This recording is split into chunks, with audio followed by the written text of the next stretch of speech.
जैसा आप देखते हैं सेवा का दौर जोर शोर से इस महीने में, हर महीने में साथ संगत चलाती है, पर खास करके ये महीना साथ संगत बिल्कुल सेवा को समर्पित रहती है। आंखों के ऑपरेशन हो रहे हैं बिल्कुल फ्री में, डॉक्टर साहबान ऑपरेशन में लगे हैं। दाता रहबर शाह सतनाम शाह मस्तान के वचनों पे जो अमल किया करते हैं, यकीनन अपने गुरु मुर्शिद के वो तमाम रहमो करम के हकदार बन जाते हैं जो कि वो वचन किया करते हैं। गुरु हर फील्ड में, हर क्षेत्र में अति जरूरी है। गु का मतलब अंधकार और रू का मतलब प्रकाश। तो गुरु शब्द का मतलब है जो अज्ञानता रूपी अंधकार में ज्ञान रूपी दीपक जला दे, वो सच्चा गुरु है। और इंसान बिना गुरु के कभी भी किसी भी फील्ड में, किसी भी क्षेत्र में एक कदम नहीं उठा सकता।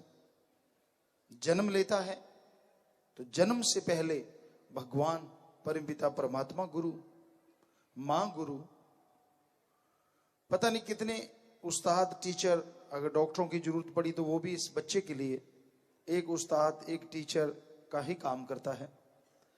बच्चा पैदा होता है, शुरू में ही उसे गुरु की जरूरत पड़ती है। वो डॉक्टर साहबान जो उसे पैदा करते हैं, उसकी शुरुआत में संभाल करते हैं, उनकी मदद करते हैं, क्योंकि गुरु, उस्ताद, टीचर तो इसी को कहा जाता है। फिर मां सबसे बड़ी गुरु होती है। खाना, पहनना, सोना, जागना सब सिखाती है। उसके बाद गुरु, बहन, भाई, माँ बाप, माँ के साथ साथ पिता का भी रोल हो जाता है। चलना सिखाना, बोलना सिखाना। बिना गुरु के तो कुछ संभव है ही नहीं। एक बार अकबर और बीरबल में इस बात पे बहस हो गई। अकबर कहता गुरु की कोई जरूरत नहीं, बीरबल कहता आदमी का गुरु आदमी हो सकता है और हर हाल में उसकी जरूरत है। बादशाह कहने लगा बीरबल ये बात तेरी झूठी है, पहले तूने बहुत सच्ची बातें करता है लेकिन ये बात मैं नहीं मानता। बीरबल कहने लगा बादशाह सलामत, आपका हुक्म हो। कोई बच्चा जन्म लेते ही जंगलात में रहे, पालने पोषने वाले बिल्कुल बोले ना, बस दूध की जब तक जरूरत है उसे पिला दें, उसके बाद उसे वहां छोड़ दें। जंगली पशुओं से रखवाली की जाए और वो बच्चा अपने आप बड़ा हो, तो देखते हैं वो कैसा बनेगा। उसका कोई आदमी गुरु ना हो। बादशाह कहने लगा मैं सहमत हूं। उस बच्चे को जंगलात में छोड़ दिया गया। अब जैसे जैसे उसकी उम्र बढ़ने लगी, जैसे जैसे की उम्र आगे जाने लगी, तो उसने चलना शुरू किया। तो वो कभी भी दो कदमों पे नहीं चला, चारों पैरों पे चलने लगा। आसपास के जीव जंतु जो भी, जिसे भी वो देखता था, वो चारों पैरों पे, हाथ पैर पे चला करते थे। तो वो बच्चा भी हाथ पैर पे चलने लगा। काफी साल, 2 साल, 4 साल, 5 साल का हो गया। थोड़ा थोड़ा जैसे बंदर खड़ा होता इतना खड़ा होता, लेकिन फिर से 4 पैरों पे चलने, हाथ पैर पे चलना शुरू हुआ।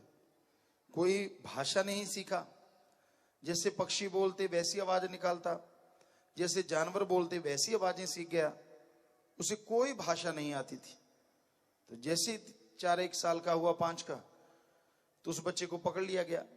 बादशाह को दिखाया गया कि आओ आप जंगलात में, और बच्चे को छोड़ दिया गया। बच्चा डर के भागा, जैसे पशु भागते हैं आदमी से। बीरबल कहने लगा अकबर बादशाह को देखिए, ये वो बच्चा है जो जंगलात में छोड़ दिया गया था। ये 2 पैरों पे नहीं चलता, हाथ पैरों पे चलता है। इसको बोल के देखो उसको पकड़ा, बातें करने लगे, वो जानवरों की आवाजें निकालने लगा, पक्षियों की आवाजें निकालने लगा। खाना भी उसी तरह हाथ से नहीं, जैसे बंदर खाता है थोड़ा तोड़ के, वैसे कभी सीधा मुंह मार के। तो अकबर बादशाह नतमस्तक हो गया, कहता बीरबल तूने जो कहा था वो सच है, आदमी का गुरु आदमी होना अति जरूरी है। आदमी का गुरु पशु नहीं हो सकता, पक्षी नहीं हो सकते, क्योंकि माँ बाप ही बच्चे को खाना पीना पहनना लेटना सिखाते हैं। तो सबसे बड़ी गुरु माँ है, लेकिन वो भी एक हद तक, जब बच्चा थोड़ा बड़ा हो जाता है तो माँ का रिश्ता और कम हो जाता है, फिक्र कम हो जाता है कि अब ये चलने लग गया, दौड़ने लग गया, भागने लग गया, लेकिन फिर भी फिक्र होता है। बच्चा बड़ा हो गया, जवानी आई, बच्चा माँ को छोड़ देता है, जवानी नादानी, वो गुरु और माँ, गुरु और बच्चे का रिश्ता और कम हो जाता है। बच्चा और बड़ा होता है, विवाह शादी हो जाती है, और कई तो माँ बाप को घर से निकाल देते हैं या खुद घर से अलग हो जाते हैं, तो नाम मात्र रिश्ता रह जाता है। लेकिन एक गुरु ऐसा भी है जिसका रिश्ता माँ और जन्म लेने वाले बच्चे की तरह हमेशा बना रहता है, और वो होता है रूहानी सूफी गुरु। क्योंकि उसके लिए कभी उसका शिष्य बड़ा होता ही नहीं, क्या पता कब जिंदगी के किस दौर में कहां पे वो भटक जाए, कहां पे वो फिसल जाए, कुछ कहा नहीं जा सकता। इसलिए गुरु पीर फकीर हर पल अपने बच्चे को गाइड करते रहते हैं, सत्संग में बातें सुना के, अगर वो मिलता है तो उसे सलाह दे के, नहीं भी मिलता तो भगवान से दुआ करके उसके रास्ते के कांटे साफ करते रहते हैं, उसका हाथ थामे रखते हैं। यहां भी उसे जरूरत पड़ती है ज्ञान की, उसे ज्ञान देते हैं, लेते नहीं, कोई पैसा चढ़ावा नोट बोट ऐसा कुछ नहीं लेते। उनका मकसद अपने शिष्य यानी जो मालिक की औलाद है उसका भला करना होता है, और वो मालिक की औलाद का भला करते चले जाते हैं, जताते नहीं। किसी को ये नहीं कहते कि मैंने तेरा ये भला किया, मैंने तेरा वो भला किया। जो तन लागी सो तन जाने। जिसको एहसास होता है, जिसे महसूस होता है, वही गुरु पीर फकीर की तमाम खुशियां हासिल किया करते हैं। गुरु संत कभी किसी का बुरा नहीं चाहते,